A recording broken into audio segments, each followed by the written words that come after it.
Good evening, everyone. If people could take their seats, we are recording now.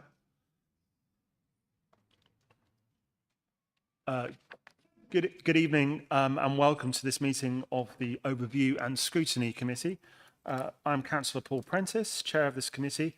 The Overview and Scrutiny Committee undertakes pre-decision scrutiny of reports going to the Cabinet on the Council's policies, projects, budgets and services. We also have present at this meeting from the Cabinet, Councillor Alan Baldock, Leader of the Council, and Charlotte Connell, Cabinet Member for Heritage, Open Spaces, Waste and Recycling. And they are here to observe the debate as part of our early engagement before decisions are taken. There is no fire alarm planned for this evening, but should the alarm sound, please leave via the nearest available emergency exit. Two of the closest exits are through the glass door behind you, to my left, and through the double doors onto the riverside behind you. Please muster at Café des Amis. Members of the public are welcome to make their own recordings of the meeting using whatever non-disruptive methods they think are suitable. And this meeting is being minuted and recorded and will be uploaded to the Council's website. The Westgate Garden gates on the riverside are locked, so members of the public must leave the Guildhall via the side exit behind the glass door. Pippa, could I ask for any apologies received? Thank you. Apologies have been received from Councillor Carr-Ellis and Councillor Flanagan. Thank you. And do we have any substitutes for tonight? Councillor Edwards is present as a substitute for Councillor Carr-Ellis, and Councillor Franklin is present as a substitute for Councillor Flanagan. Thank you. And any declarations of interest received in advance? None in advance. Does anyone have any declarations of interest they'd like to make us aware of now? None? Okay. And I can confirm that there's one public speaker for the meeting who will be heard before the relevant item this evening. Thank you, Mr. Harrison. So we'll go to the minutes of two of the previous meetings, actually. We'll deal with the minutes of the Overview and Scrutiny meeting held on the 15th of June first. And I'll be looking at page 1. Any comments, issues with page 1 of those minutes? Page 2. Page 3. And page 4. And do I have general assent that those minutes are an accurate record? Thank you. And we'll move on to the minutes of the meeting held on the 26th of July. Again, dealing with each page in turn. Page 1. Page 2. Page 3. Page 4. And 5.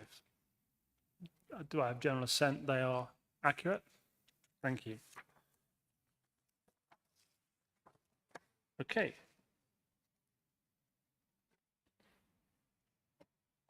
The next item on the agenda is our report back on working groups. And so I'd like to ask Matthew Archer, Head of Corporate Governance, to introduce this item. Thank you.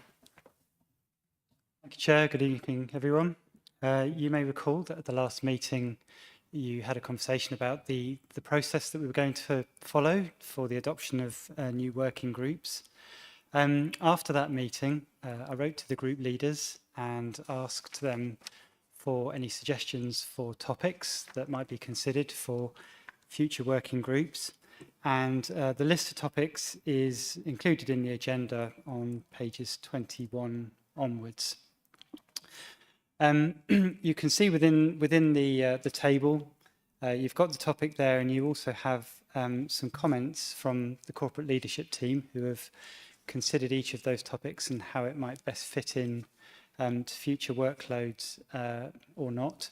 And also, it's put forward there within the report some recommendations on how we might take forward some of this work, but not necessarily all of it, and not all of it right now.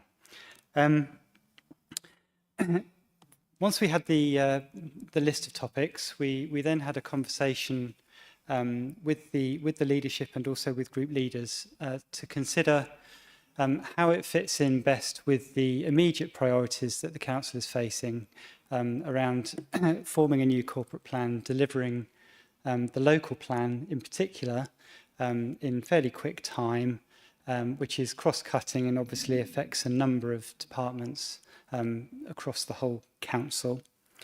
And with that in mind, I think it was also felt that a number of the projects might fit sequentially quite neatly after that local plan work has been done. So as a result of that, the outcome is a series of recommendations that don't actually recommend the adoption of any new working groups at the moment, in order that the capacity that we have can focus on the most immediate priorities for the rest of this year and early next year. So with that in mind, what we have done is had a look with some of the topics at whether there could be perhaps some useful pre-work done. And you'll notice that with one or two of the topics suggested, we might well run a workshop with councillors to just explore the issue and scope out what a future review might look like. Or in some cases, it might be a briefing in order, because it's more of an informing process than a sort of complex problem-solving process that needs an in-depth review.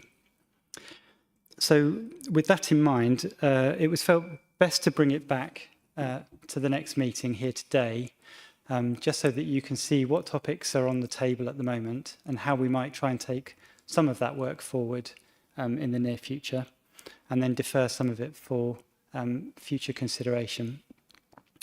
So the recommendation for tonight is to accept the recommendation set out in that table.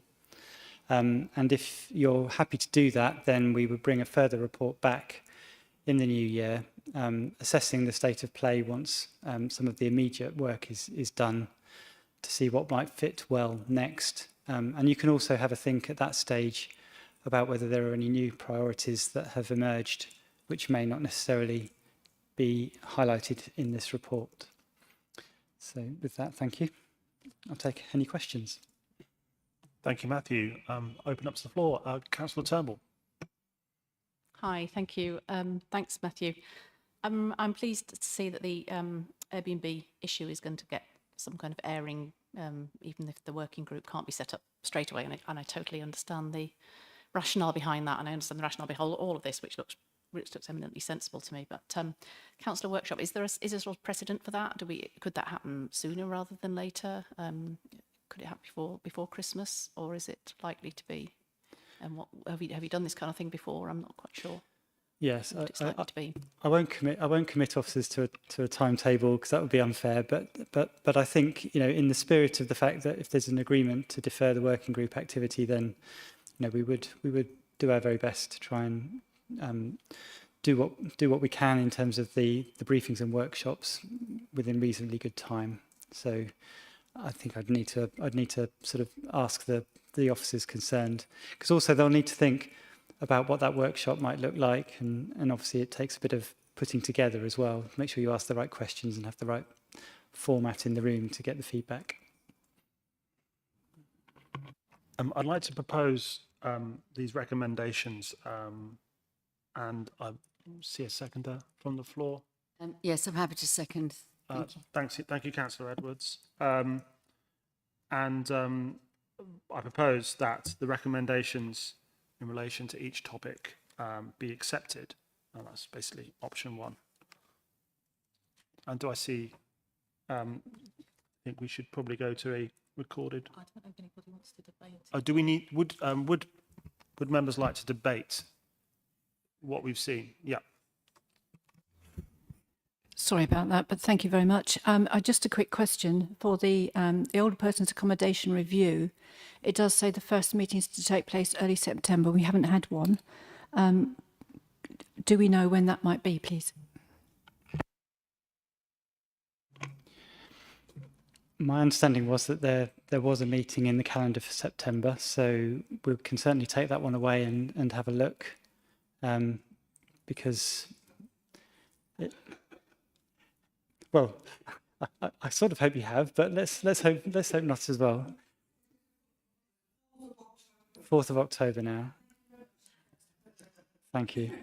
And I should have said in my introduction, we are actually proceeding with 2 working groups, which were the ones we agreed at the first meeting: older persons for ONS and the local plan for cabinet. Are there any other contributions? Councillor Carnac. Yeah, thank you, Chair.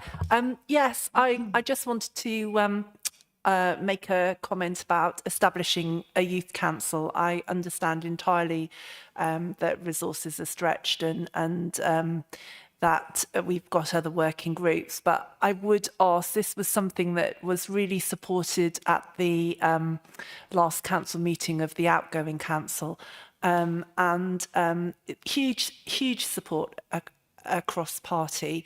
I think it's a really great idea, and one of the things with that was coming up towards the elections in May was trying to encourage the participation of younger people to stand as councillors, something that I think all of us across our parties and across, not just here in Canterbury, but across the country, is something that we all need to work harder at doing, and more diversity in the people coming through and standing. So I know it's deferred for consideration, but I quite like to have a date put on that if possible, so it can come back to overview at some point and be reviewed, because it might be that there's some other format that this could, a bit like we're looking at a councillor workshop, there might be some other option that we could look at beyond just establishing, a youth council, which, I understand the resources are restricted for that. Thank you, Chair. Thank you. I think, bearing in mind, we did have a good debate on that at the end of the last council. Is there anything we can kind of add in terms of sort of keeping the momentum going on that? Yeah, thank you, Chair. I think we all recognise that the voice of the young person is really important in democracy. The question is how we deliver it, and how we deliver it in the most efficient way, in the way that we're set up. I think as officers, we probably think there are other ways that we can do it, through enhancing our existing consultation processes, which don't really touch on young people at the moment. And having run a youth council in the past, the challenge is to engage people over a long period of time on a youth council, which requires a lot of resource. And actually, if you try to engage young people on a specific topic that they're interested in, when you're consulting on it, you tend to get better engagement with less input from officers, because people naturally step forward to engage in a topic rather than join a youth council and stay with a youth council over a period of time. So what I'd suggest is that we work up some ideas, and then maybe we do have a workshop or a briefing or some sort of informal session so we can talk that through with you all. Can I bring in Councillor Mackenzie, then come back to you, Councillor? Or would you like to come back on just on that point? Sorry, I'll bring in Councillor Mackenzie afterwards. Sorry. Yeah, thank you very much. I think that would be really positive. And I was just going to add that I suppose the local plan is a major issue that's going to have an impact on our younger generation coming through. So that might be something of interest. But thank you very much. I think that's really positive. Sorry, Councillor Mackenzie. Cool, thank you, Chair. First of all, I'd just like to agree with everything that Councillor Carnac just said. I totally understand the reasons for deferring this working group, but it is very, very important that we get this going as soon as possible. I would like to voice my disappointment, though, that the KCC Youth Council was noted as a reason why the CCC's one should be deferred. I don't see any reason why there shouldn't be one in each council, to be honest. I mean, especially when not everyone in the Canterbury district will be able to get to Maidstone for the Youth Council, and different councils do different things, so there'll be different experiences and representations on the Youth Council. I was a bit surprised to see that as a reason. The other thing I'd like to bring up is the Environment and Biodiversity Working Group one. Could we could I please ask for this to be brought forward as soon as is possible? Because it's extremely important issue, I feel, that can't really wait. So if we could have that as soon as possible in the new year, that would be fantastic. Thank you. Thank you. And I think the paper does note that there is there's scope for a workshop which can get the ball rolling on that. So I think, you know, I think there is general consensus. We'd like to see some movement on that. Any other contributions before we go to a vote? No. Could I ask Pippa, could you take a vote on this? I've seen a seconder from Councillor Edwards, so I think we are, if we go to a vote.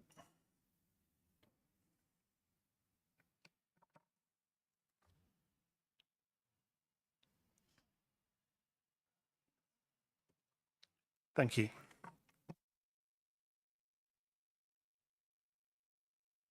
And that's carried. Thank you.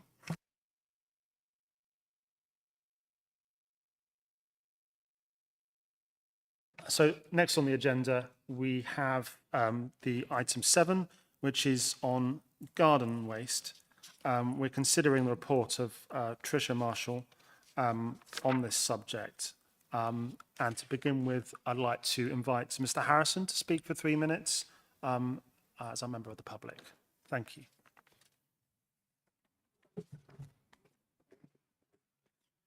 Thank you, Mr. Chairman. My next door neighbour and I get on very well together.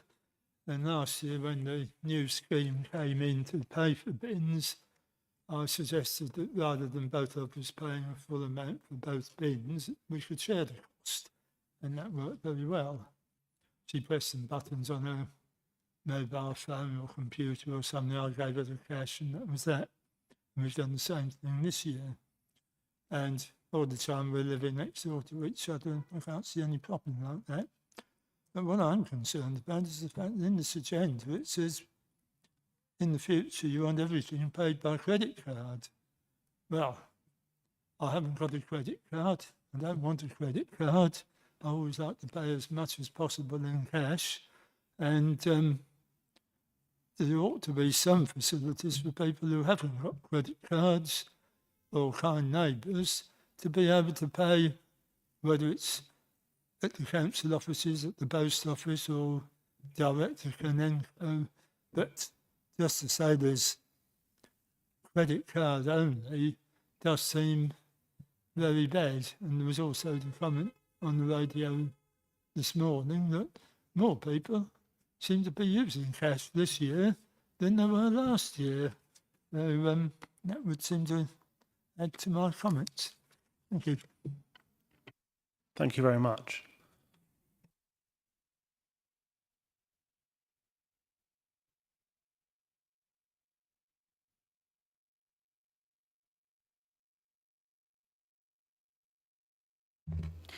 Thanks, Chair. Good evening, everyone. For those that don't know me, I'm Sarah Randall. I'm the lead contracts manager at the council. The first report I have this evening is about the garden waste service. The service has been running as a charged subscription service since June 2020. It currently runs over 42 weeks service and providing 21 collections per household. The current scheme is mainly done on direct debits and issuing of stickers. We do have alternative payment methods, and that isn't changing. We are just changing those that pay by direct debit over to credit card payments online. So alternative methods are still going to stay. The recent strike by members of the GMB Canenco staff have resulted in a officer decision to make collections in March 2024 free of charge. And the current subscriptions will remain live until the 31st of March 2024. And the new subscriptions will start from the 1st of April 2024. The fees and charges linked with the 2024 scheme will be considered as part of the council's annual process for setting fees and charges, so isn't detailed within this report. The main areas of change that we are promoting for this, or recommending for 2024, is the removal of stickers.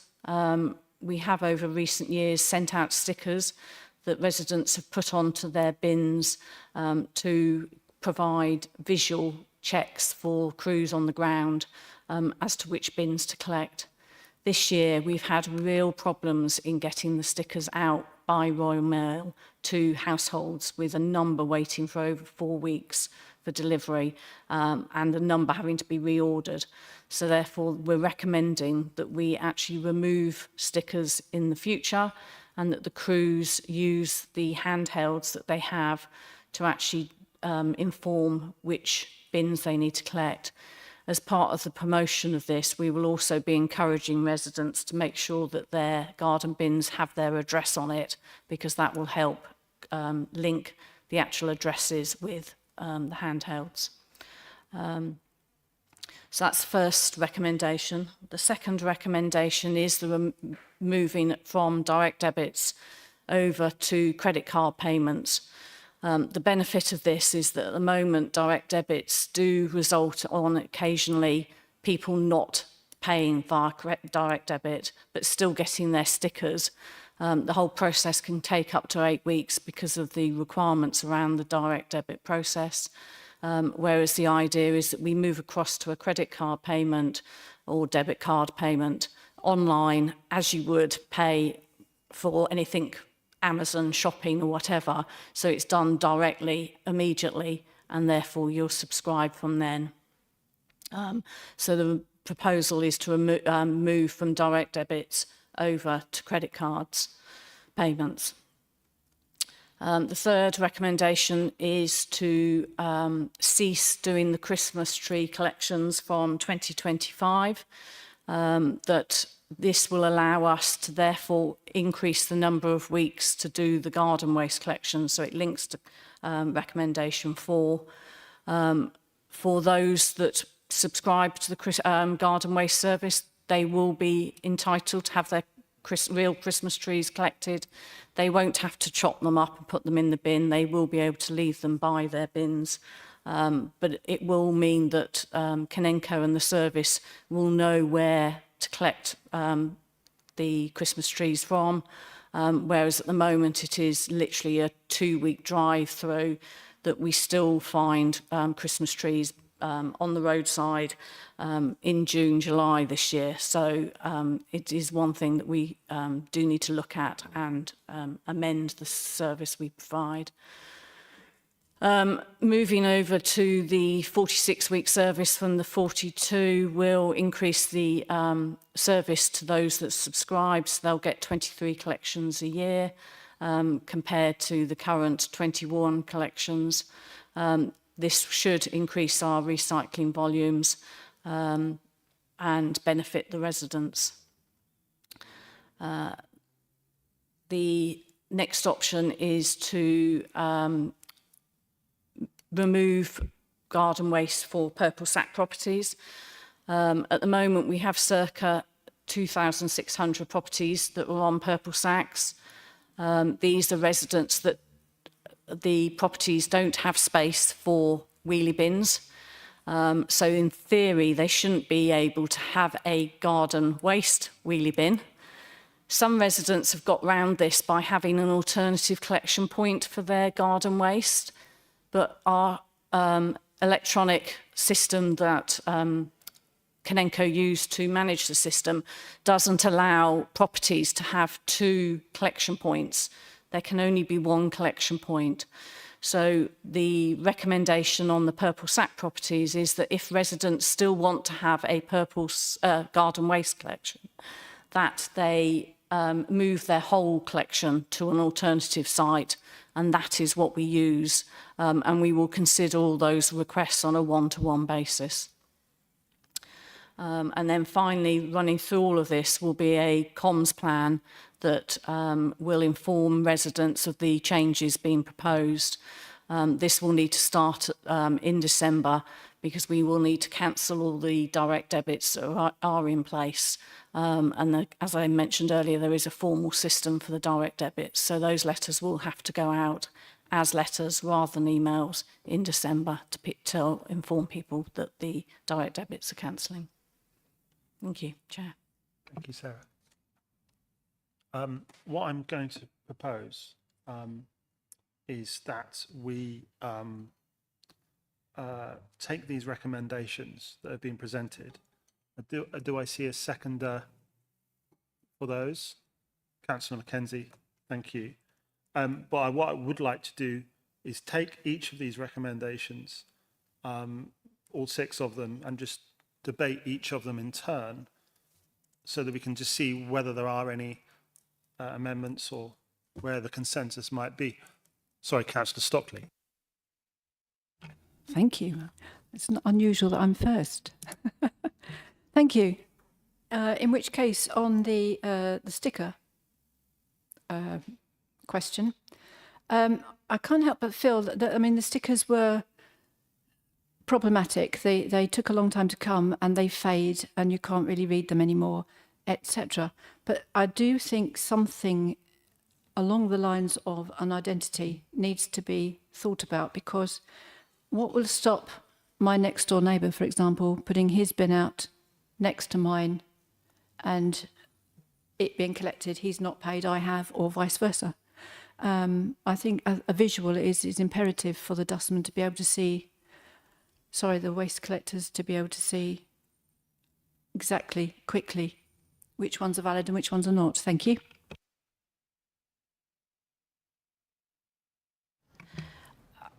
It is one of the issues that we've been debating for a while is the stickers. And it's fair to say that this year it's been far worse than previous years, which is why we need to change it. David Maidman at Kanenko was very anti-removing the stickers up until this year. This year, the stickers have actually caused them more problems than they have resolved on the ground, with the complaints of people not receiving stickers and not getting a service and that side.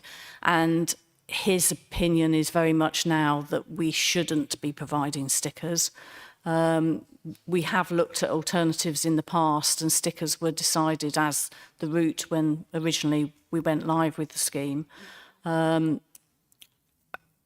I think the officer recommendation is to go with nothing at the moment, and then if we get into problems, we can review that in future. But I think the key thing is that people will need to number and address their garden bin, because that will help the crews understand which bin is for which property.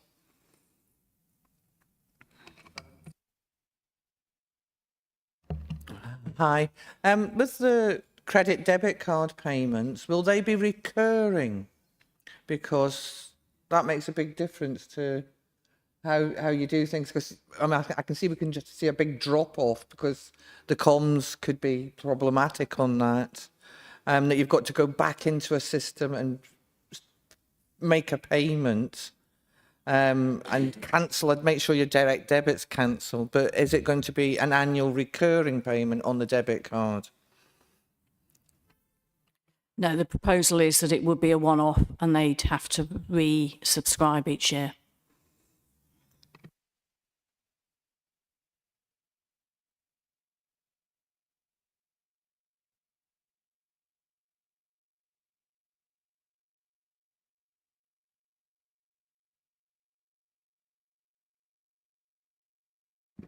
Okay, thank you, Chair. So, stopping the stickers would raise an extra 20k a year. That's a lot of money that would be very useful for boosting the council's budget. Can I ask what funding pot that would go into, please? Looking at my colleague on my right, my guess is it will go back into the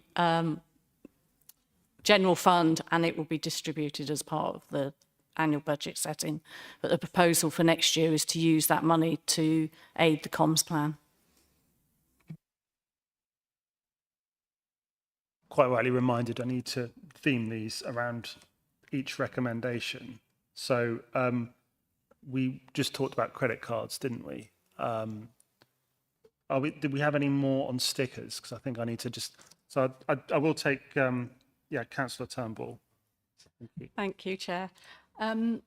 Yes, so I can see environmental reasons not to have stickers. What I'm thinking is you're going to have, so the crews are going to have a list with people who are and people who aren't. It's obviously going to be quite difficult for them to determine which is which, and they're going to have to do that every time they go around. And as it says in here, that's going to slow them down and could be quite annoying. I'm wondering if they could have generic stickers which they put onto a bin once they've identified it the first time they go around or whenever they go around. Ideally, obviously, if it's got the address on, that's going to be brilliant. But they actually put a sticker on, and it can be just like a 2024 sticker, and then they come around next year with a 2025 sticker. Might that be a solution? Because I'm just concerned it's going to take them a lot of time just identifying which is the right bin every time it's Green Bin Week. Thanks.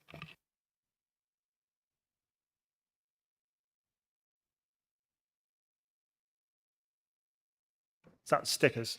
Was about stickers, yes. I noticed in the reason for the change or proposed. So Smith, could you use your mic? Oh, you've got your mic on. That's fine. I have got Sorry. it on. Yes. I didn't see the light. Apologies. I can speak louder if you prefer. Yes. One of the reasons given in the report for the change was the failures of Royal Mail. Is this something where we anticipate Royal Mail will not improve, or was there a particular reason why Royal Mail failed last year, earlier this year, to deliver the stickers? Sarah, if you want to come back on those. Thank you. Yes, so the crews will only be doing the garden waste, so they'll only be looking for properties that are on their tablet. So they're not looking at the whole list, they are literally only looking at the garden waste ones. So they're not having to look at all the property list and then seeing which ones literally they get a round that has just garden waste on it. So from that side, they're not looking at all properties, they are literally looking at the ones on the list, and they're the ones that they go and collect from. So that will help on that side. The Royal Mail, there was no, we did ask questions, there was no known reason for the delays. So our concern is they will repeat year on year, and it's not going to get any better. It might get better, but yeah. If I may come back on that, Chair, if that's okay. Of course. As I recall, in the early part of this year, there were several internal issues with Royal Mail, which were causing problems in other areas, not I think to do with just their internal structure, and those were allegedly resolved. So I'm not completely sure that I'll agree with you that the same situation would apply in the early part of next year. I think it would be a wait and see, although yes, some of the stickers that have gone out recently has suffered. yeah, some of the stickers that have gone out recently have taken just as long, and people have been subscribing still. So it's not that it was just at the beginning of the year. It has continued throughout the whole of the year. So I wonder if just if we don't have any more on stickers, just to sort of try and wrap up that particular point, is there anything around anything, if we do accept the recommendation, then that might be the will of members, but is there anything about sort of reusable stickers or something that's a bit more durable that lasts from year to year? Is that feasible, or? Our print room looked at the most durable that they could get, knowing that they were going to have to stick out on a bin that gets emptied every fortnight and sits out in the sun. So I'm not sure there is any alternative solution that is any more durable than the stickers that we have had. Thank you. We'll move on to the point on credit card payments then. So I see Councillor Carnac, Councillor Mackenzie, Councillor Stockley. Oh, sorry, Councillor Moses. Councillor Moses was next in my list, sorry. So I'll take Councillor Moses, Councillor Carnac, Councillor Stockley, Councillor Mackenzie. Councillor Moses. Thank you, Mr. Chair. I'm just thinking in terms of moving from direct debit to online credit card payments. That could be a bit problematic for some residents, and I would want to suggest that instead of just sending a letter, one letter maybe in December, which can easily be missed, if we can look at how we put together a communication strategy and even how to a video or something for members to be able to see how to transition from those two forms of payment.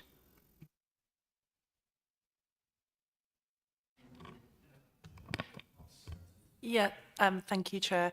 Yeah, I would like to know what we reckon the credit card charges are going to be, because credit card charges are pretty hefty. That could easily wipe out that 20,000 saved on the stickers plus more.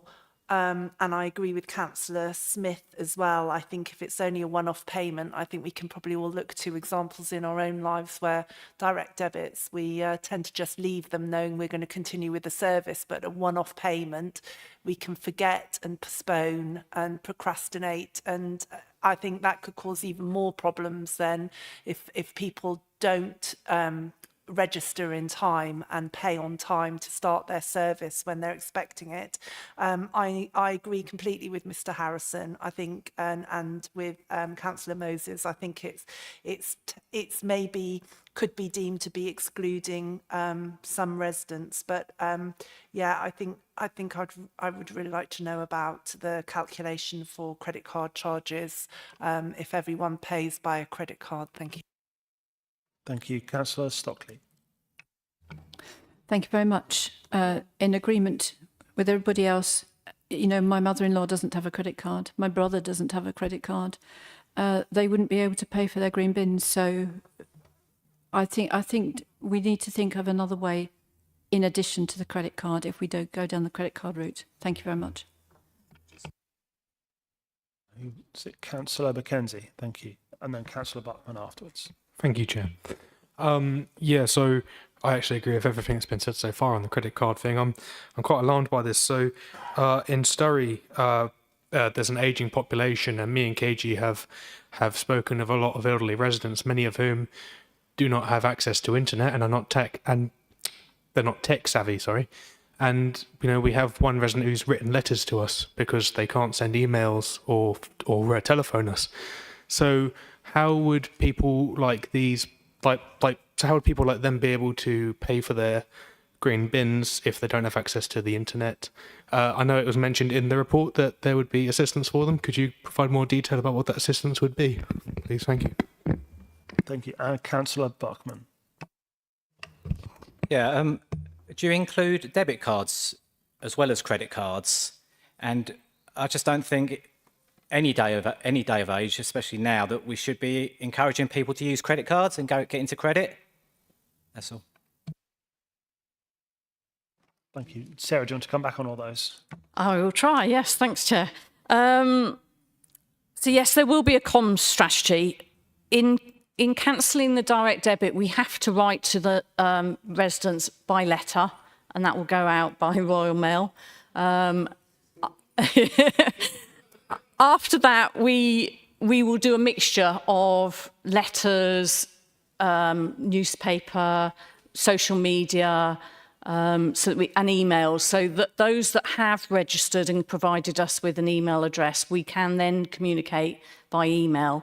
Direct debits require us to just do it by letter in the post. So actually moving away from just doing direct debits means that we have different methods that we can communicate with our residents on the matter. And yes, that's one of the reasons why we're keen to do a comprehensive communication plan in the first year, particularly to show the differences. I like the idea of the video. I will take that back and talk to colleagues about that. They do like doing a little video for me, so I'm sure that one will be one. The credit cards, when I say credit card, it can be a debit card, so it doesn't have to be a credit card payment. They can set up direct debits on their credit card anyhow, so it doesn't have to be that side of things. that the credit card method is slightly more expensive than the direct debits, but we haven't unfortunately got the numbers for that, so we can look at that further. Tech, yes, so as I said, the first letter for those on direct debits will be letter. The communication with the residents, we will be putting out articles in parish magazines and those sort of things as well to make sure the message gets across to all residents, regardless of whether they've got social media or internet access.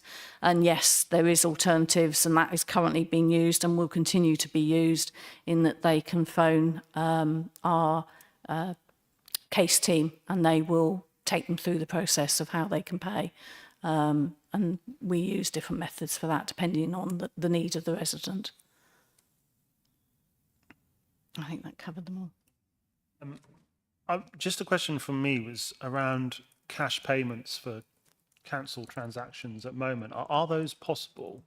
And I recognise quite a lot of people don't make cash payments, but is there a means? Is there a means of doing that at present for council services? And is there any opportunity there for those people who don't wish to use a debit or credit card for payments?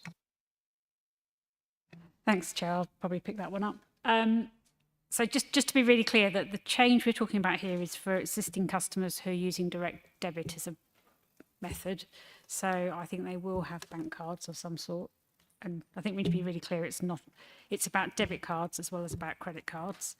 In terms of the more general point, we do have payment card arrangements, I think for council tax and for housing rents, where people who want to pay in cash can go and pay at a local shop using that card. But generally, I think it's for those service areas. We do accept cheques if people want to pay by cheque, and they can send those in the post or bring them into the offices.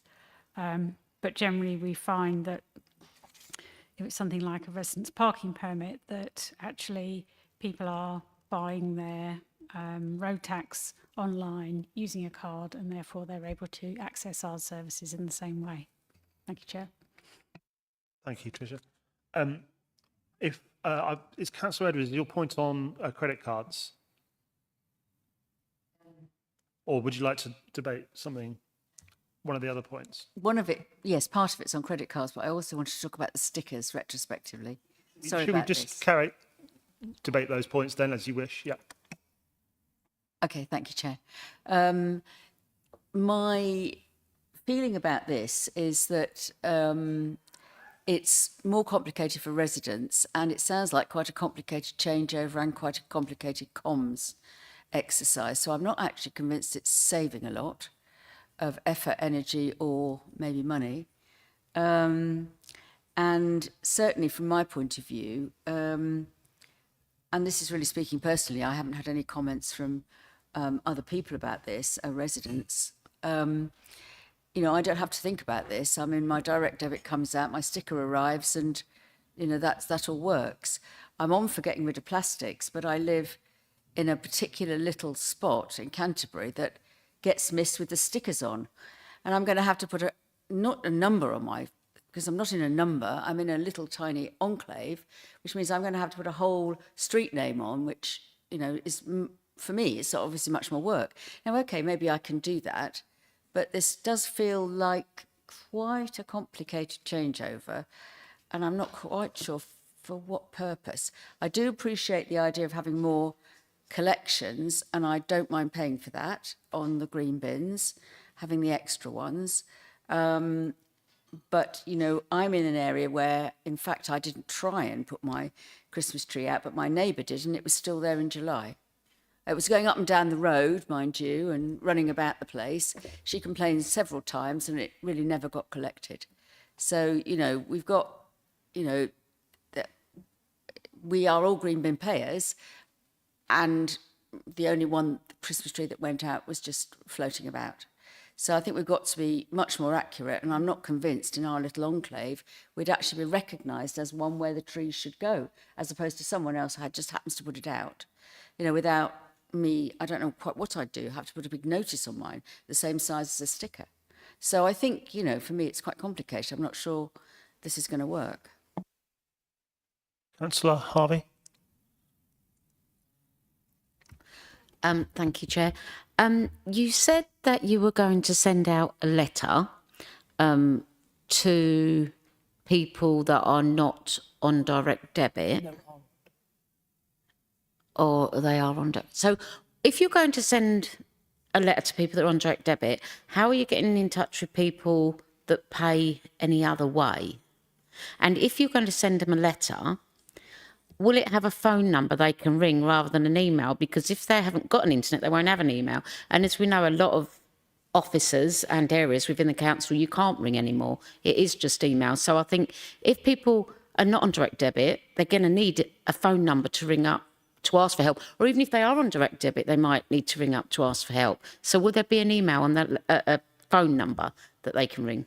Thank you. I mean, the easiest way for contact is to do it through the main council office number, and then it's put through to the relevant department, and there is a case officers that deal purely with the garden waste queries. So that is set up already. And yes, those residents that do it themselves, not on the system, are used to contacting. But also we do the comms out there to remind people that they need to re-register. Councillor Cormack. Yeah, thank you, Chair. I think the other thing that needs to be assessed on using credit cards is the ability to charge back. I imagine that this summer we might have had almost every customer charging back on a credit card because they would be able to argue that they hadn't received their service. And that, you know, there are sometimes issues with collections. And that's one thing that you can't do with a direct debit. Someone would have to request a refund or complain to the council, and that refund would have to be authorised by the council. With the credit card, you can just go to the credit card company and ask for a charge back, and then that puts you through a process. So someone could have had a refund and you'll still be collecting their green waste. So I think actually the use of credit cards needs looking at a little bit further. See anyone in the middle who wanted to speak? It was Councillor Smith, wasn't it? Yes. Thank you very much, Chair. Actually, I totally agree with what Councillor Carnack's just said. That's a very relevant point. One other thing, well, two other things really. One, that obviously credit cards have been mentioned quite a lot in this agenda, and what we've actually heard is that they don't mean credit cards; they mean cards, debit and credit cards, and they are. As there is a difference between them, as Councillor Carnack has just highlighted, between a credit card and a debit card.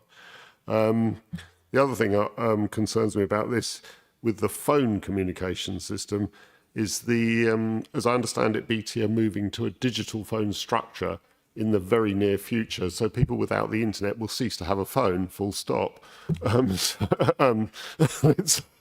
which will be a problem for that. So we may actually be making a rod for our own back for a whole section of the population going forwards without alternative methods.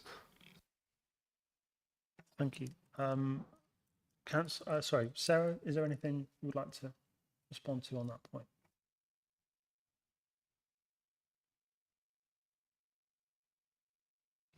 No, I think on the phones issue, I think that's probably slightly outside the scope of this. I think if they haven't got a phone, then garden waste may not be their biggest concern. But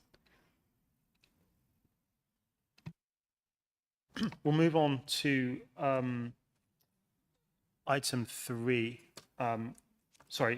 Point 3 in this item, which is around no longer providing a free Christmas tree collection, and the Christmas tree collection actually being integrated into the garden waste service. Any points people would like to raise on that? Councillor Smith. Yeah, I'm very much in favour of this as a proposal. I think giving free collection of Christmas trees is absurd.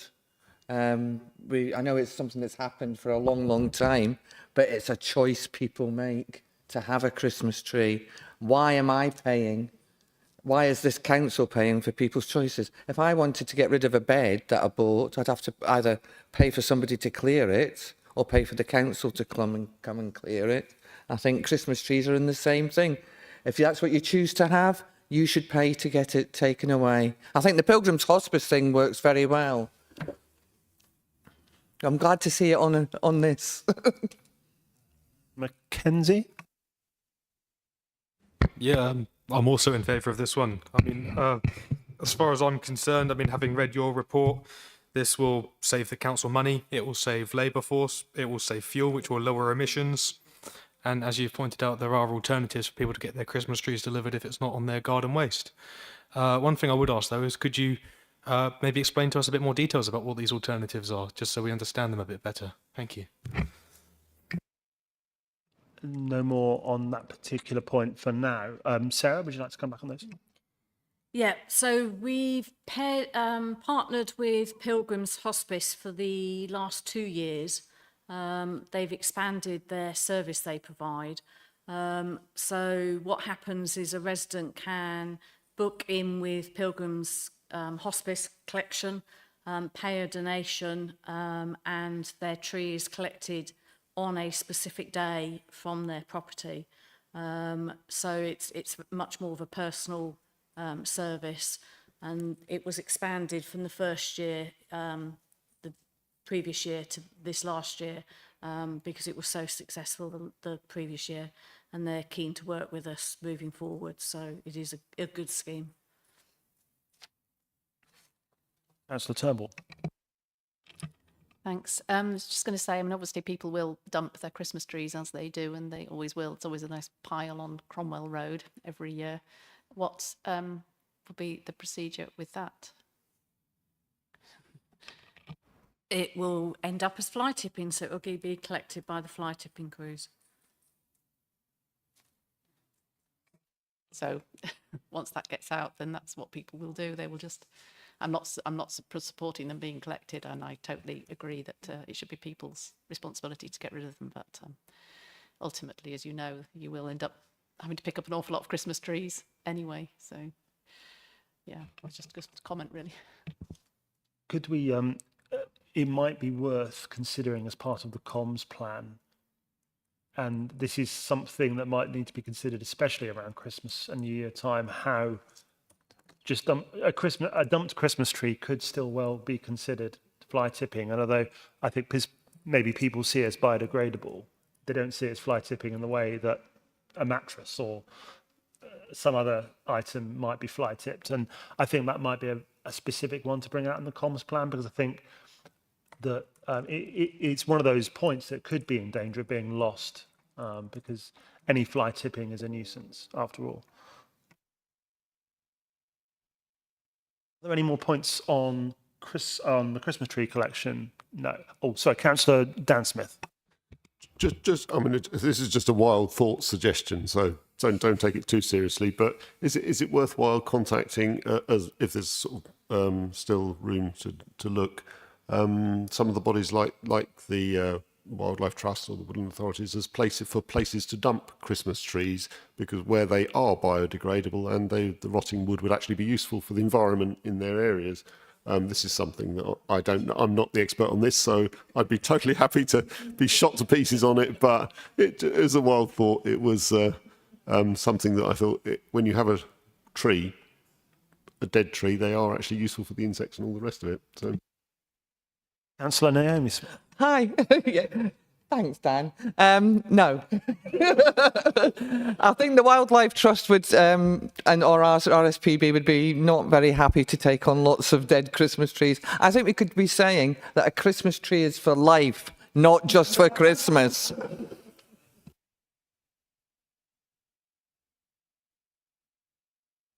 We'll branch off that one.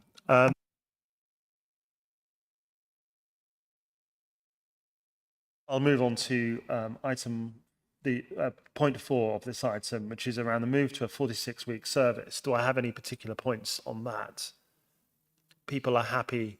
We don't need to discuss that in any detail. Point 5 of this item, which is around excluding purple sack properties from the scheme. Are there any points? Councillor Stockley. Thank you very much again. This has been an issue over the last 9 years that we've been councillors, particularly in the middle of Herne Bay. Apart from the fact that all waste is mixed in them, if I'm correct, so there's no recycling and all the rest of it. If households can have a green wheelie bin, as you said in the report, then they don't need purple sacks, in my opinion. I feel we should push for that. For if they have space for a green bin, they should have a wheelie bin or not the purple sacks, because they cause so much rubbish strewn across the streets with foxes and the seagulls, as we all know. So I would like to push for that. I am in agreement that dispose of the purple sacks where possible and encourage the wheelie bins if they can have a green bin. Thank you. Anything else on purple sacks? I suppose the point I would make is, I suppose that is excluding purple sacks pragmatic for all properties in the district? Is that something is that necessarily feasible? Sorry, Chair, do you mean some properties have to have purple sacks, but then excluding them from having a garden waste? It's kind of illogical, because if they've got space to have one bin, then they should have space to have others. And they need to, if they're using an alternative collection point, it means that we can change their property to that. And particularly where their alternative is on a different road, and potentially, in some cases we've discovered, on a different crew, so that when the crew go past and say it's not presented because they've driven past the front of their property where it says they're meant to be collecting and it's not out, so they've marked it as not presented, and then the phone call comes in and says, well, my bin hasn't been collected, but it turns out their bin is up another street that's on a different round, and because they're two different collections, that can't be put on the current tablets. So therefore, the crew has no way of getting to the stage where that bin is never missed, because it's always not on that round. So, however, if we can move their collection point round to that alternative, then that means that it can be changed on the tablet, changed for the crew, and therefore it won't get missed in the future. So, for operationally, it works. Thank you for clarifying. That's right. I don't have purple sacks, so I still have to point. The final point in this item is around the comms, is around the pragmatic aspects of rolling out the changes. Do we have any particular points that haven't already been mentioned? Actually, I'm aware I raised one that people would like to raise at this stage. Councillor Naomi Smith. Hi, thank you, Chair. Again, I think it's reiterating what everybody else has been saying about how we deal with people who don't have access to the internet. I was at a coffee morning last week where I spoke to a marvellous lady of 90 who wanted some extra garden waste taking away with the green bins, and persuaded them with some strength of character to take the extra for her. But she doesn't do it online. She doesn't have access to email, none of this, and doesn't do social media. So there is a real, probably reads the Gazette though, you know, so things, there are, I understand there are places, but I do think a lot of people who, particularly in Sea Salt, who've got garden bins, are people who are older and don't have those facilities. Thank you, Councillor Smith. I don't see any other specific points on that.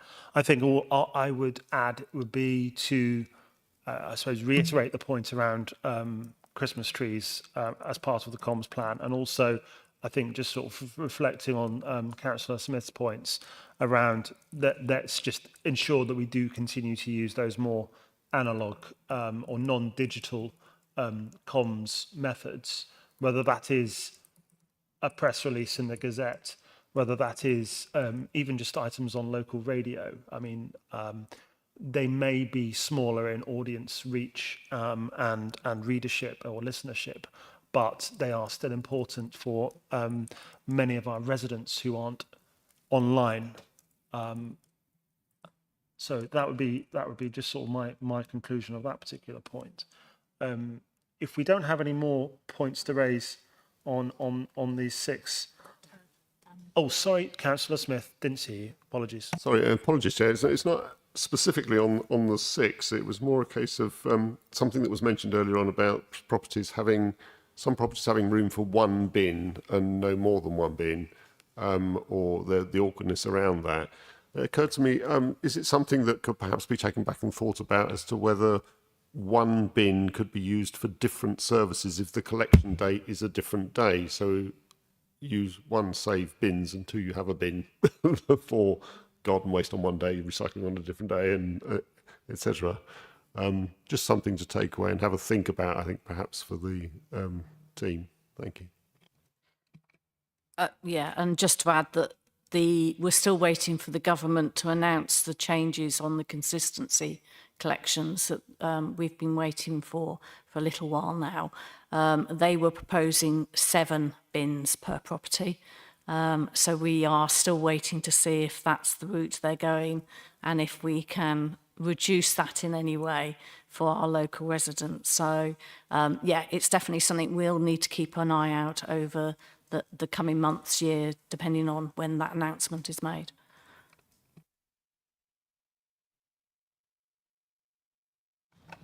I will, at this point, suggest that or propose that we go to a recorded vote on the recommendations. I heard lots of useful points and feedback, which I'm sure has been taken and considered. I'd like to propose we have a vote on this at this stage.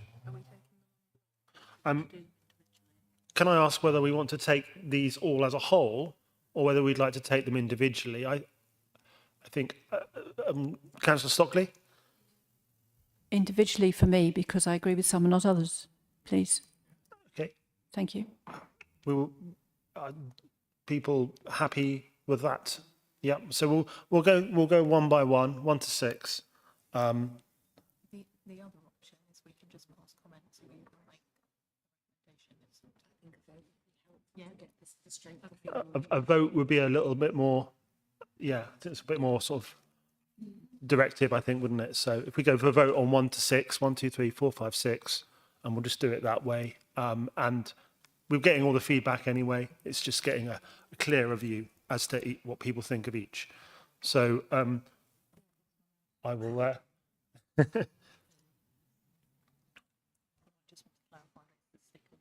Yeah. So the first vote is on the recommendation to not provide stickers. That's point 1. That's the first recommendation. Do not provide stickers.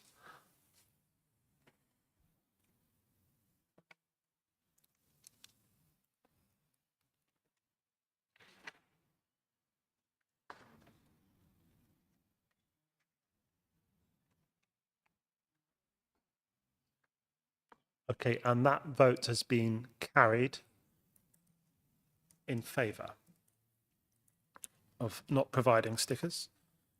And we'll go to point 2 whenever we're ready. And the second vote is on the move to online credit card payments.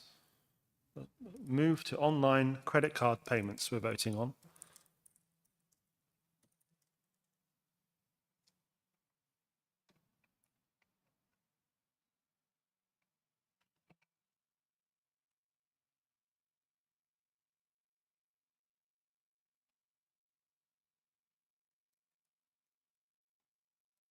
So that's that recommendation has fallen. And the third one will be on no longer providing a free Christmas tree collection from January, February 2025. So we're voting on Christmas tree collection, moving from the free collection, which we currently have, to incorporating that as part of the garden waste service.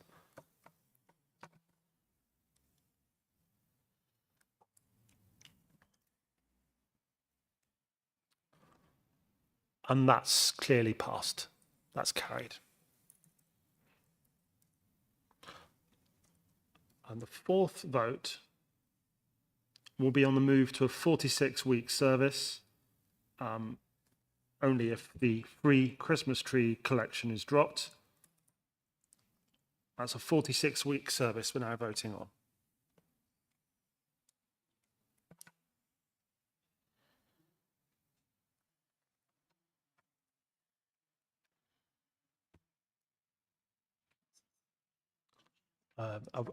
We've all voted, yep.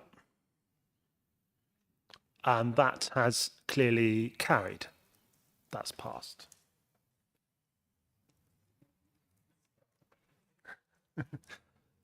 The fifth vote is on the exclusion of purple sack properties from the scheme. That's excluding purple sack properties from the scheme. That's the fifth vote.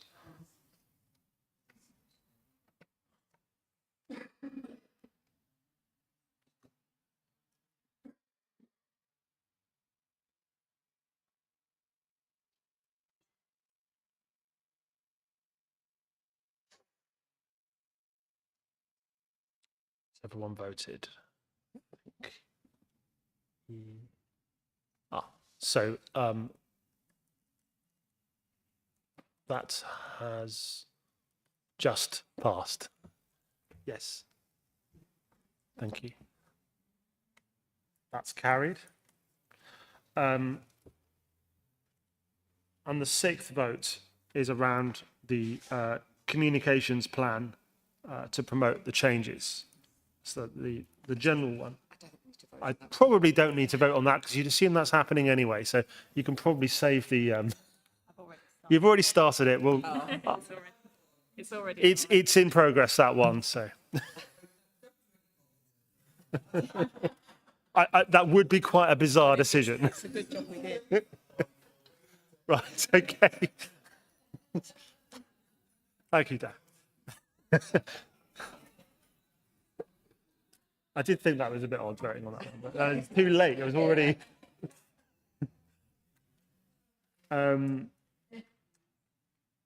Right. Thank you, everyone. What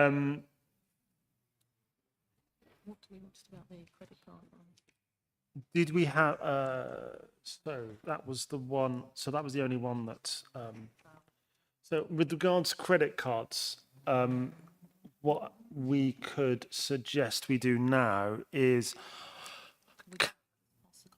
I mean, we obviously heard the officers have heard the comments on credit cards, cash payments, debit cards, different methods of payments. Could we have some sort of proposal? Could we look into further ideas on that, further proposals? Yeah, thank you, Chair. What we'll do is we will include the comments from ONS in the Cabinet paper that we'll go through, and I'm sure Sarah will be doing a bit more work between now and Cabinet, and be coming back with ideas that offset that issue as part of that report. So that's all been taken on board. You'll see it reflected in the Cabinet report.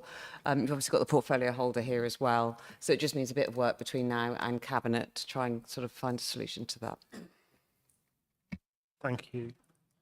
We'll move on then. I think we're done on that item. To item 8 on clinical waste. So could I ask Tricia to, Sarah, apologies, Sarah to make her, sorry about that. Sarah, if you'd like to introduce this item. Thank you. It's been a long day. Thanks, Chair. So the clinical waste service is for households that need either clinical or sharps collected. It's collected free of charge. The service is currently run by one vehicle and one operative 5 days a week. He is one of the only services that runs on a bank holiday, and he does do the collection 5 days a week. On at least 2 days a week, the demand for the service is too much for one operative. If the current operative is working, if he's having a good day, he manages to get the rounds done. If for any reason he's on leave or off sick, the replacement never achieves the rounds on 2 days because they are just too heavy. We also found that as a consequence to lockdown and COVID, it's meant that some practices have lapsed in order to support residents so that they can continue to have their waste collected. But at the moment, we need to look at changing that. We're responsible for the collection. County Council are responsible for the disposal, and the disposal site for the clinical waste is up in Rochester. So actually we have to take the waste from this district all the way up to Rochester as well for disposal. I've put some data in there for what a sample week looks like from both the clinical waste customer perspective and the sharps box collections. It's fair to say that the cost of adding an additional operative vehicle and the fuel would be estimated at £52,000 a year. So if we continue to do what we're doing, we will need to put on another vehicle and a crew member and cover the fuel to provide the service as it is. So the officers have looked at the actual service and looked at how we can make changes. One of the things that we've looked at is actually what's categorised as clinical waste and what isn't, and therefore what could be put in the residual bin as an alternative. What we find is that you can't have a residual bin that is just full of nappies, because that's not mixed residual. It needs to be mixed waste. So the proposal within this is that if, for certain customers, that actually we'd look at changing them from a 180 litre bin to a 340 litre bin, so that they actually mix their waste rather than just had what they perceive as clinical waste in a separate bin. So if I run through the recommendations that we're proposing, firstly, that we'd like to review all of our current SAC users by sending them a survey. We'd send it out by post. It would have a hard copy survey in that letter, which they can either return in the prepaid envelope, or there'll be a QR code that they can then do it online if that's their preference. What we can then do is actually see what they're putting into their yellow sacks, why they're using them, and how frequently they're using them, and we can review it on a customer by customer basis. The second one, and part of that would be that if we removed them, we'd provide them with the larger bin if there was a need. If we found that now that they don't need it, we could remove them totally, or they could stay on the clinical collection. So there'd be three options, main options, coming out of doing that survey. The acceptance criteria for SAC users, as I mentioned, we have lapsed some requirements as a result of COVID and lockdown. So we haven't required people requiring the service to provide a letter from the health professional, which we used to do. So any new customer has to provide a one-off letter saying what their waste is and why they need it collected. And we should be using that as part of the legislation to actually then provide to the disposal site to say why we're collecting that waste as clinical waste. So there's a requirement for us to put that back on as a requirement on the online form to make sure that that letter from a health professional is provided. We've also looked at the size of the sharps boxes. At the moment we provide 5 litre boxes. The proposal is to move to 10 litre boxes. There's a slight increase in that cost of that box, but actually we'll be providing the boxes less frequently and having to collect less frequently, so it will have a environmental impact reduction because we won't be having to travel to those properties on such a frequent basis. We're also looking with the digital team to improve the requests for sharps boxes. At the moment, digital haven't got the time to prioritise that, but when they're looking at the waste service and moving us across to Salesforce, then that will be the ideal time to make sure that the new digital form allows us to capture the data that we need from the sharps boxes so that we can make that much more customer friendly process for those that do have internet access. Those that don't will continue to phone the main council office, and Civica on their behalf will fill in the required forms and put their request through for them, which is what happens currently. And then finally, once everything settles down after all the changes, the proposal is that we actually start delivering the sacks out to the residents on a more routine basis, rather than just as they return sacks, so that we don't have requests for sacks to be delivered on an ad hoc basis, because that's not so easy to programme in with the crews. Thanks, Chair. Thank you, Sarah. So I'd like to propose then that we recommend to Cabinet the actions that Sarah has outlined to change the clinical waste service. I see Councillor Auld, and then Councillor Smith, and then Councillor Stockley. Can I ask first of all, thank you, Chairman. Can I ask first of all about the letter from a health professional? You've done that in the past. Is this, as this is going to be a reintroduction of a proposal, it's possible that some GP practices will charge for that. Have you been in contact with the local medical committee and asked for their views on that? That's the first thing. The second thing is that the whole scheme depends on reducing the volume of clinical waste collected in sacks. And the important bit of information we need to decide whether that's going to be successful is the result of the survey. So I think the survey needs to happen first before we can really vote on the proposal. Thank you. Councillor Smith, then Councillor Stockley. Yep. Yes, I was somewhat puzzled by the sharps boxes. 5 litres to 10 litres. Did I hear? That slightly concerns me. I mean, I'm an insulin-dependent diabetic, and I've been that way since I was 8, so I'm quite familiar with what a sharps box is. I'm also quite familiar with my children when they were very young, being able to get their hands in the nice bright yellow box that's very attractive to them. So I suspect that there may be some caution needed with that proposal, on the basis that it perhaps needs to be an offering to people that they don't need to necessarily take up if they have difficulties with it. The size of difference of 5 to 10 litres is also something that's perhaps problematic, because it will make it so people are more inclined to stand that on the floor or somewhere where it's going to be accessible to children. And I think that's something nobody wants with sharps boxes. Thanks. Thank you, Councillor Stockley. And what I will do is ask Sarah to come back on the sort of 3 or 4 points at a time. Thank you.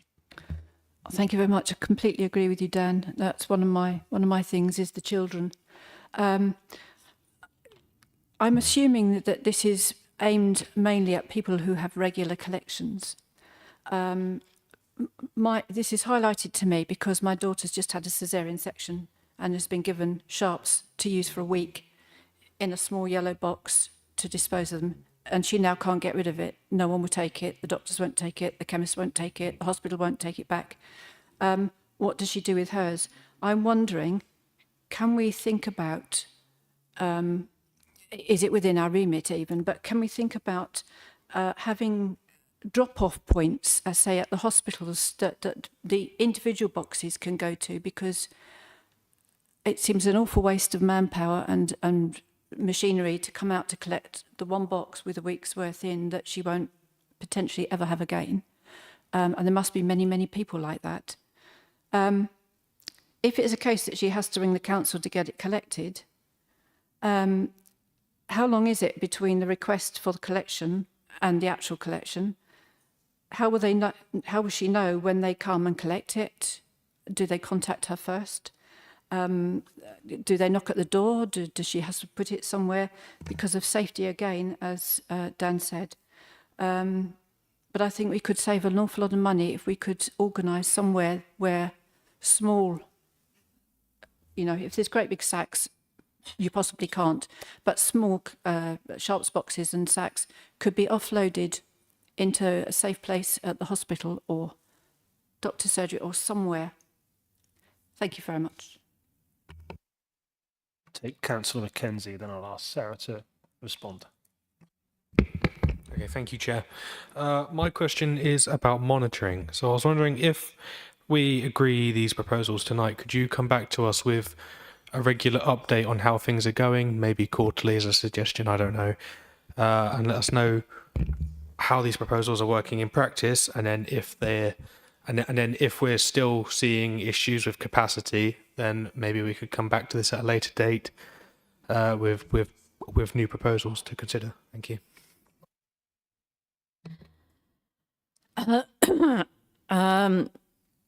Yes, so the letter from the GP health professional, that is a standard across the county. I haven't specifically double checked that they're happy, but it is something that happens across all districts in Kent. The sharps boxes, yes, we will keep some 5 litre ones, but our preference would be to move over to the 10 litre ones to be able to offer that. My understanding is that the hole in them is the same size, whatever the box. So, yeah. Interestingly, Councillor Stockley and the hospitals, Dover runs the schemes with the pharmacies. They don't actually collect sharps from any household. They just do it from pharmacies. And it is something that, as an authority, we are interested in looking at. But it isn't something I can change immediately. And with the reduction in pharmacies and things, it might not be suitable for everyone. But it is something that we are interested to look at over the next few months, so that's on the agenda. In the meantime, yes, she'll need to phone the main office and they will log it in. It is, they'll be able to tell them which day the following week the collection will be made from. They know which area the operative is in on each day, so Civica will be able to handle that request. Could I just ask then, do they knock at the door? Do they leave it on the doorstep where anyone can get it? People do leave them on the doorstep. They're in sharps boxes. But if that isn't what your daughter wants to do and it's a knock, then they'll do that as well. Okay. And the monitoring and update, we do a 6-monthly performance report on all of our contracts to Scrutiny Sub. And what I would recommend is that I'd probably add it into that report as a method of monitoring the service moving forward.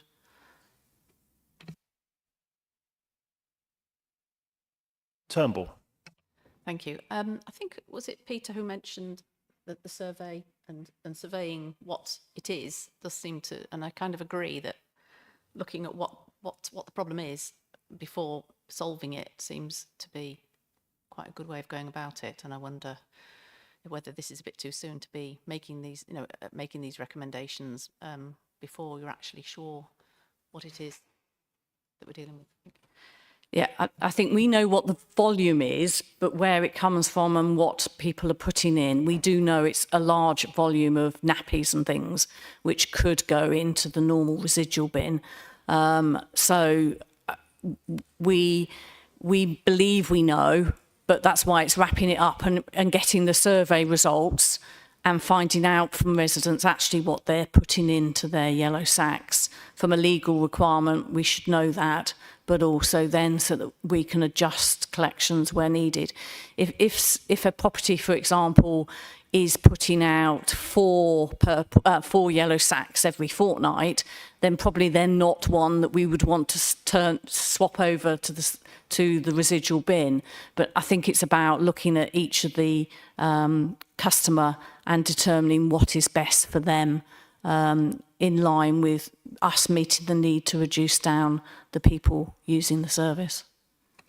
Can I just, sorry, just come back for a second. So is it the case that people have just been, they've had more rubbish than they can cope with, and they've been opting for the yellow bags. Is that what you think is the case? I think some people, it's the adult incontinence, pads and those side of things, but it's them making the 180 bin too small. So therefore, in the past, we've added them to the clinical waste scheme, whereas actually what we should have done is given them a 360 bin, 340 bin, and got them to continue to use their residual collection. Councillor Smith. Yeah, thank you, Chair. Sarah, I wanted to ask, how often is clinical waste collected? Because that makes a difference, doesn't it? Yeah, some are collected once in a blue moon, some are collected once a month, and some are weekly. And so there would what we're assuming is the weekly ones will probably stay on it, depending on what their waste is. But until we know what their waste is, because if it's all nappies, then we're going to need to talk to them about how they're doing the rest of their So do you think we could... residual. So really, I think it's going back to Peter's thing, until we know what people are doing, we can't really make decisions going forward on this report. I'll bring in Councillor Mackenzie. I think Tricia wants to come in first, though, so by all means, Tricia. Yeah, I don't know if it will help, but I think what we're trying to say here is that we know in broad terms what's in the sacks, and we know that there's a lot of sort of adult nappy type in the sacks, but we need to deal with everyone on an individual basis because each situation is different, and that's why we need to do the household by household survey so that we can talk to each of those households separately and discuss their individual requirements. So we know that there is potential to reduce that waste down, but we need to have those individual discussions, and that's why we need to do the individual surveys, because the solution will depend on the individual circumstances of that household. But we know in overall terms there is significant potential to reduce the volume of waste down, because not all the waste that is going into the clinical waste stream is clinical waste, but it needs to be dealt with carefully, sensitively, and on an individual basis based on individual need. So that's why we're talking about the survey. We don't think we need to do the survey to establish what the problem is overall, but it's to look at those individual circumstances for each household. Is that fair, Sarah? Yeah. Could I just follow up on that? So if you do the surveys and you find that a lot of it isn't clinical waste, would it mean that you wouldn't need an extra driver? Yeah. Right, okay.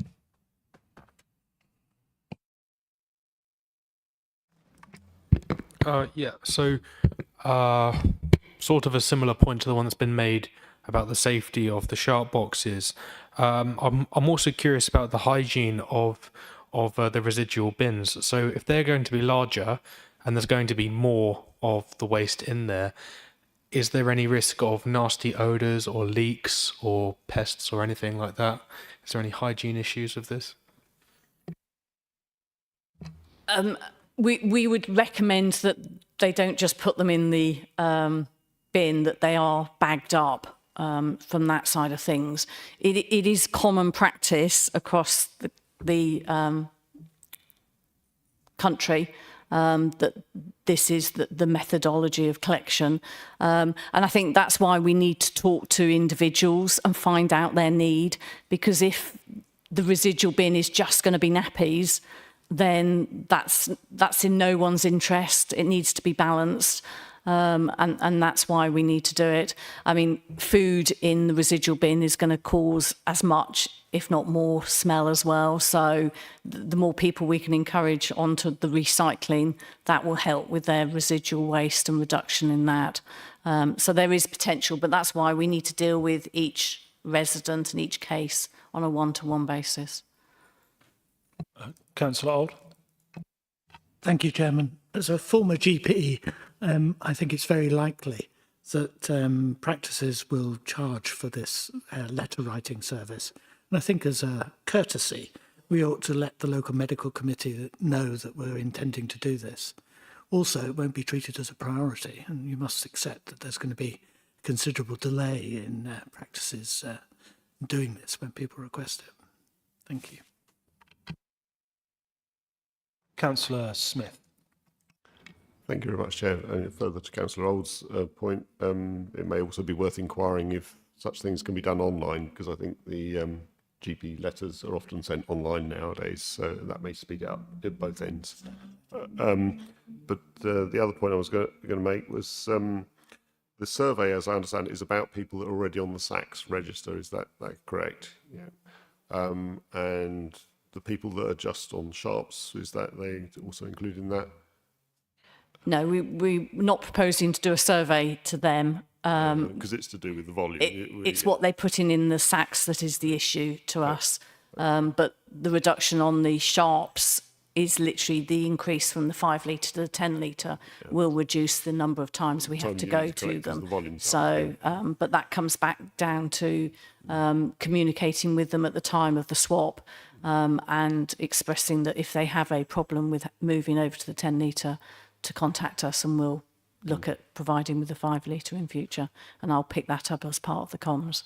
Okay, one further thing to pick up on the, perhaps on, not necessarily on the survey of the comms, but as a consideration, is that it's my fairly strong belief that there are a considerable number of people like diabetics that are out there that are not actually on the Sharps collection at all and would probably need to be on it, and that they currently throw their needles in the standard waste bin, which is probably not great. Some thought to a way of generally communicating what is clinical waste and to check if that is a significant portion of the population, and to educate people to use alternative methods would be perhaps also prudent to go alongside this programme. Thank you. Thank you. Councillor Carnac. Yeah, thank you, Chair. Yeah, a couple of things. I know it's been mentioned about being very sensitive, but I would just ask that in this review that it is done with absolute compassion and consideration for the people that are being visited, because obviously people who need these sacks are in particular health situations. And if we look back in recent history to the upset that was caused over the recycling bin stickers, and that was particularly our elderly residents that were upset by that. I just ask that, that people understand the process here and they don't believe that, they're not led to believe that they're going to be punished or they're going to have a more awkward system put in place or anything like that, that really, really very careful about how you do this, because otherwise I think I know some of my own residents are very, very sensitive about all of this. And I just worry that it could lead to upset and misunderstanding. And my final thing is, at the moment, I believe that Sharps boxes and collections, as we heard earlier, can be requested by telephone. And I hope that we're not just going to go to a digital form good, because again, quite a few of the people who need these services won't have access or don't like to use email or use the internet. So thank you. Yeah, as I said, we'll have it online because some residents do like to do that, and it's slightly frustrating when they email in requesting something and it can't be done automatically. We have to do it for them. So the online form will help from that perspective. But yes, totally understand that compassion is important in this one, and that there will continue to be the ability for them to phone in, and Civica on the help desk will do that process on their behalf. So they will fill in the required forms and sort it out on their behalf. Councillor Harvey. Thank you, Chair.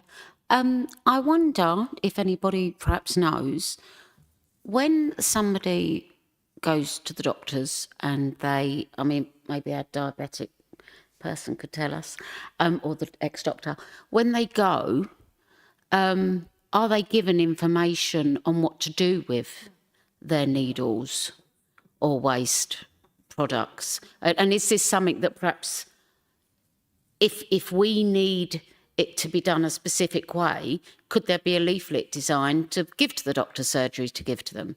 And then they'll know exactly what to do with it correctly. I don't know if anyone has any answers on that. Thank you. Councillor Smith. This bill is. No, sorry, I don't have. It's a supplementary question actually about who you deal with when you're sending a form to them, because quite often the person who may be using the service hasn't got the capacity to complete the information. I volunteer with Age UK, so I go into quite a lot of homes with elderly people, and I've seen the yellow sacks and I've seen the sharps boxes outside and stuff like that. So I am aware of how how some of the waste works, and that it could be some people only have carers going in and don't have any family going in. So it's about having the right contact details, which might not be that easy to find, or it could be a relative, and who's often distant, who arranges everything for them. So there's lots of different problems around how you actually deal with people who may not have the capacity. Thank you. Do you want to come back on those points? Yeah, just on the last one, that we wouldn't take them off a service without having spoken to someone and get them to understand. So it's not that we're trying to use the survey to reduce necessarily if it's not the right thing to do.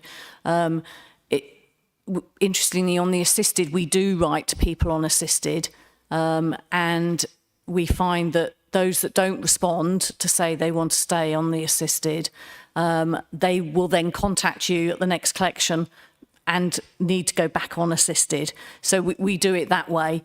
But yes, we will make every effort to contact people, but they have to contact us to book the service anyhow.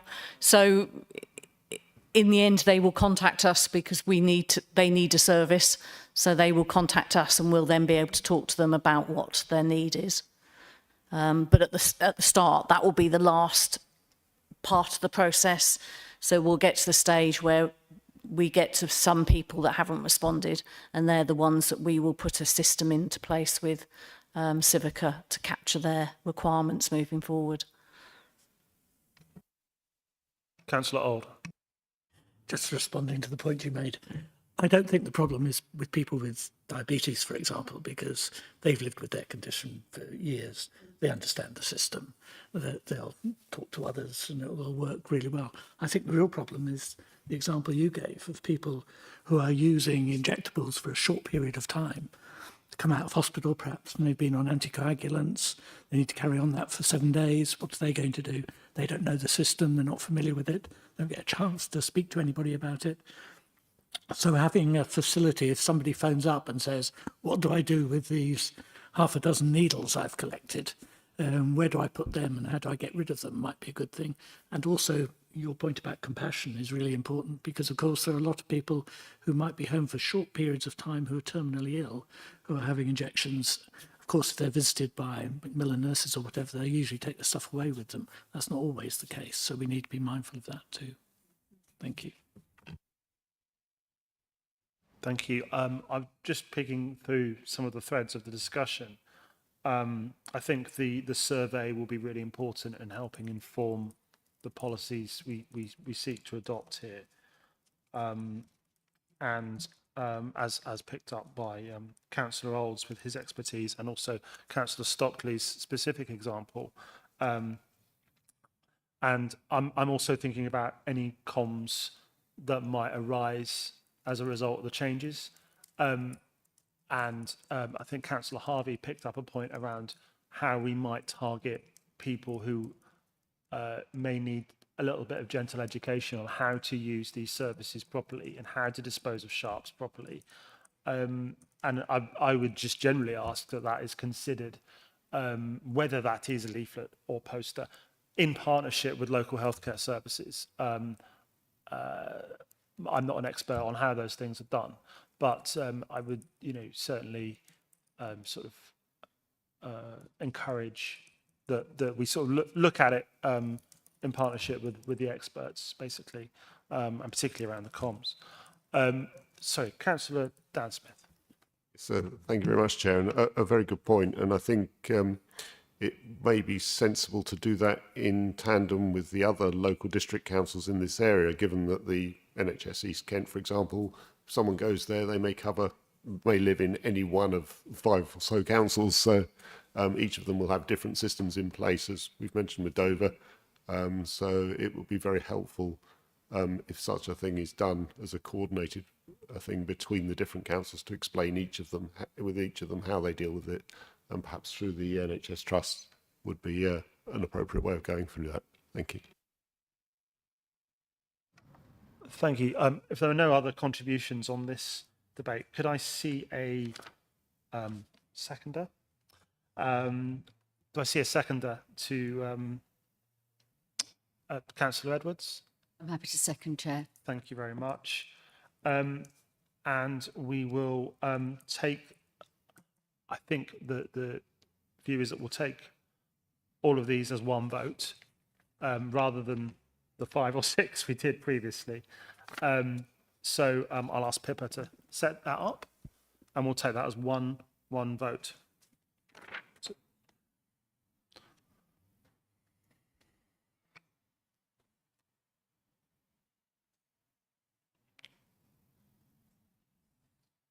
Chairman, could you just clarify what we're voting on?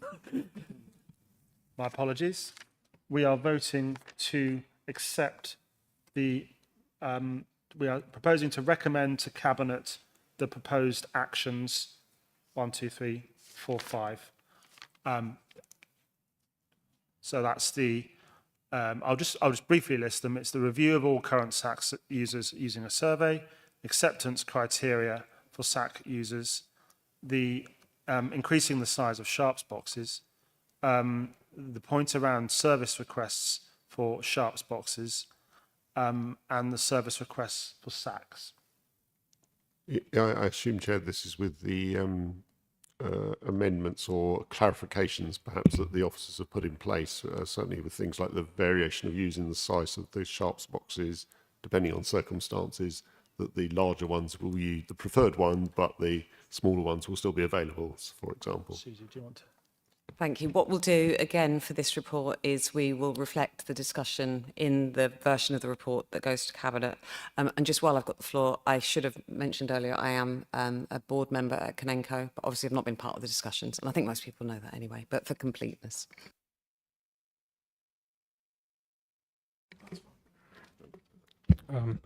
Councillor Mackenzie. Just going to ask, Chair, now you've provided that clarification, could you reset the vote, just in case? Oh, can you? Oh. You'll have an opportunity. Until we call the result, it's live.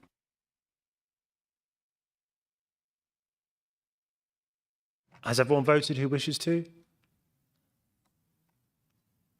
Okay.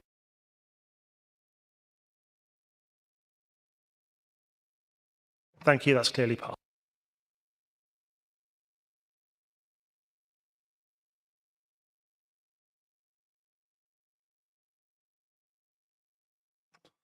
Item 9 is the date of the next meeting, which is 7 p.m. on the 12th of October. And I've not been notified of any other urgent business to be dealt with in public.